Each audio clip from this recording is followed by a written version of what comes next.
Senhoras e senhores, sejam muito bem-vindos a mais um vídeo do canal Bacalhau Mecânico.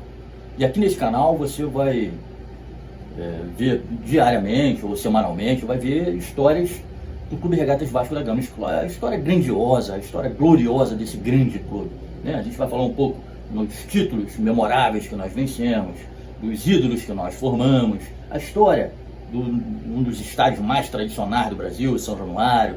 A gente vai falar um pouco da história grandiosa e honrosa do Clube Regatas Vasco da Gama. Eu acompanho futebol desde 1987, ano em que o esporte foi campeão brasileiro. E a partir dali eu fui contemplando a história do Vasco, os grandes títulos. Logo depois, na década de 90, veio o Edmundo e tal, e o Juninho Pernambucano chegou fazendo gols históricos lá no Monumental de Nunes. E essa história tão grandiosa que me fez apaixonar pelo maior clube do Brasil.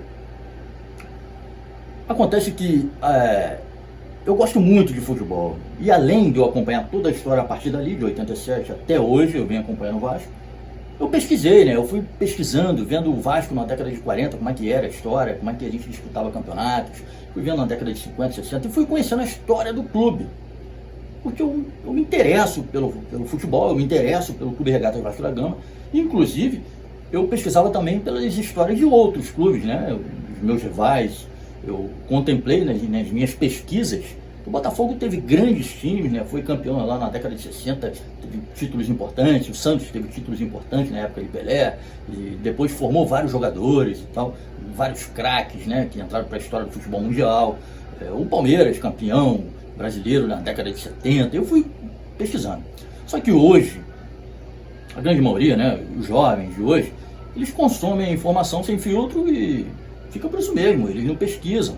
O jovem que nasceu depois do ano 2000, quando o Vasco entrou nessa sequência cruel, essa sequência ruim, que o Vasco começou a definhar, teve esse período negro na sua história de rebaixamentos e de resultados ruins. Então, as pessoas que nasceram nessa época consomem a informação que vem, a mídia com essa ideia, com essa intenção de apequenar o clube, bombardeando a mente das pessoas com informações ruins, e as pessoas consomem aquilo e fica por isso mesmo, não pesquisa, e para eles o Vasco é um time pequeno. Eles não entendem a grandeza, a gloriosa história do Clube Regatas Vasco da Gama. E aqui neste canal a gente vai falar um pouco desses momentos de glória, desses momentos de conquista, e eu acredito que o Vasco está entrando numa nova era e vai voltar a esses grandes momentos. Eu não tenho a menor dúvida disso. E hoje, em especial, nós vamos falar de um jogo que entrou para a memória de todo torcedor vascaíno, torcedor que é fiel ao Vasco, aquele torcedor que mesmo nos momentos de dificuldade, como nós temos passado há mais de 20 anos, a gente tem passado por momentos de tremenda tribulação, e mesmo assim a gente está lá firme, fiel ao clube, fiel à história, fiel a essa camisa. Esse torcedor, ele nunca vai esquecer desse resultado memorável que nós conquistamos lá no dia 25 de novembro de 2001. Naquela ocasião, a gente havia sido campeão brasileiro em 2000, e em 2001 a gente estava brigando pelo bicampeonato. E um campeonato muito, muito disputado, como todos, os campeonatos brasileiros são muito disputados, já é uma essência do nosso futebol aqui, do nosso campeonato brasileiro. E aquele campeonato não era diferente, muito disputado. Nós iríamos enfrentar o São Paulo naquela rodada. E o São Paulo recheado de craques, o São Paulo de Kaká. O São Paulo que tinha Rogério Ceni no gol, não tem nem, Rogério Ceni é um ícone no futebol brasileiro, um ídolo do São Paulo. Tinha Edmilson na zaga, Edmilson chegou a jogar na seleção brasileira, também um grande zagueiro, estava no começo de carreira nessa época. Tinha Kaká, um dos maiores jogadores do mundo, foi o campeão mundial na Copa do Mundo, foi declarado o melhor jogador do mundo em 2007. Então o Kaká comandava, no começo de carreira, ele estava comandando ali o meio de campo do São Paulo, e o ataque do São Paulo é um ataque extraordinário, O ataque tinha França, que foi artilheiro do Campeonato Brasileiro em 1996, era um goleador, fazia gol de tudo que era jeito, e tinha o fabuloso Luiz Fabiano, que no finzinho de carreira chegou a jogar no Vasco da Gama. O Luiz Fabiano também era um grande artilheiro. Esse era o time do São Paulo que nós enfrentamos naquela época, um timaço. São Paulo, né? Se você for lá na Europa hoje e fala, pô, São Paulo, todo mundo sabe quem é São Paulo. São Paulo é reconhecido mundialmente, um grande clube, vencedor de Libertadores, de Mundiais, de Interclubes. Um clube muito bem estruturado, tem um estádio sensacional, sabe? E a gente enfrentou aquele clube. Nós não tomamos conhecimento do São Paulo. Atropelamos o São Paulo. Um resultado sensacional, um resultado extraordinário. Mas atropelamos, não tomamos nenhum conhecimento. Já começou, né? O jogo começou, o São Paulo estava até melhor. O jogo foi em São Januário. O São Paulo começou melhor, né? Teve uma chance com França e tal, mas ficou para fora. E numa jogada que o Euler, o filho do vento, recebeu um lançamento de profundidade e quando ele viu que o goleiro Rogério Ceni já estava saindo, ele tentou cabecear por cima do goleiro. O goleiro desesperado, Rogério Ceni desesperado, tentou agarrar com a mão fora da área e foi expulso. 6 minutos de jogo. O grande goleiro do São Paulo havia sido expulso. E entrou o goleiro Alencar, que logo no primeiro chute ele já tomou um frango e pronto, desestabilizou completamente o São Paulo. E o Vasco passou por cima do São Paulo como rolo compressor, atropelou.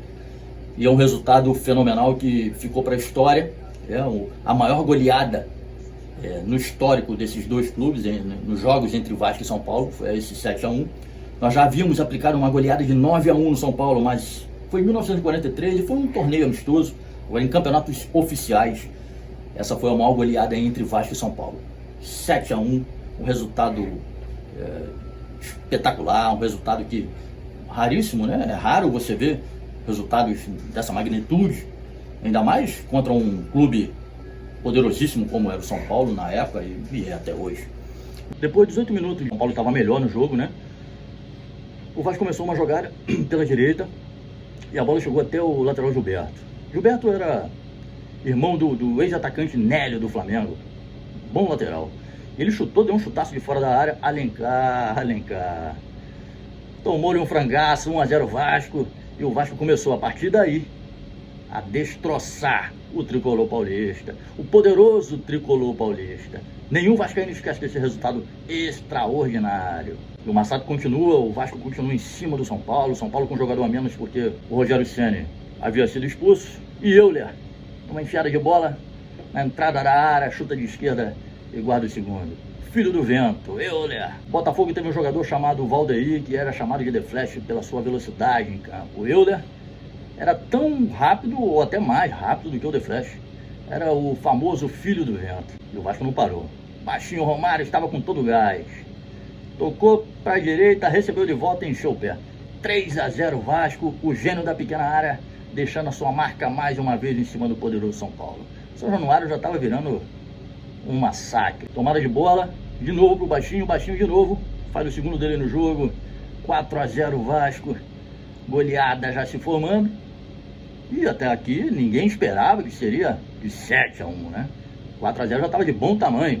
Léo Lima, craque Léo Lima, aquele mesmo que cruzou de letra pro gol do Souza contra o Fluminense no Carioca de 2003.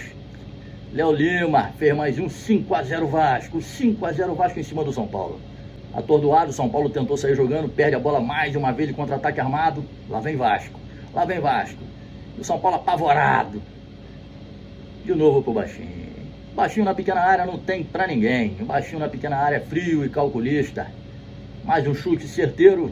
6-0 Vasco em cima do poderosíssimo São Paulo. São Januário já estava em festa. O ingresso já estava pago. 6-0 poderoso Vascão. Uma jogada de corpo do Gilberto. Cruzamento. Dedé. Quem lembra do Dedé? Dedé fechou. 7-0 Vasco. 7-0 Vasco. E aí, França, artilheiro do São Paulo, o grande goleador França, faz o gol de honra e fecha a goleada. Vasco 7-1. 7-1 Vasco. Um resultado memorável. E a partir daí o campeonato foi desenrolando. O Vasco não conseguiu ser o bicampeão brasileiro, né? O São Paulo também não foi o campeão. Mas esse jogo entrou para a história. Ficou marcado na mente de todo vascaíno. É mais um dos jogos que representa, né, que mostra a grandeza desse grande clube, a grandeza do poderoso Vasco. Apesar das pessoas quererem apequenar o Vasco, a sua história por si só, a sua torcida sinistra, nunca vai permitir que isso aconteça. O Vasco é um monstro sagrado do futebol brasileiro, do futebol mundial. E aonde você for, a cada canto desse planeta, se você falar em Vasco, as pessoas reverenciam, as pessoas respeitam, porque Vasco é Vasco. Se você gosta desse tipo de conteúdo, né, se você é vascaíno, aqui é um canal para vascaíno raiz, né? Nutella não tem vez. Vascaíno raiz. Se você gosta desse tipo de conteúdo, você acompanhar, né, os grandes momentos, os momentos históricos do Vasco da Gama, vem com a gente, fique com a gente aqui no canal, vai lá e se inscreva, ative o sininho, curta o vídeo, comenta e vamos junto, porque o Vasco é para quem acredita. Valeu!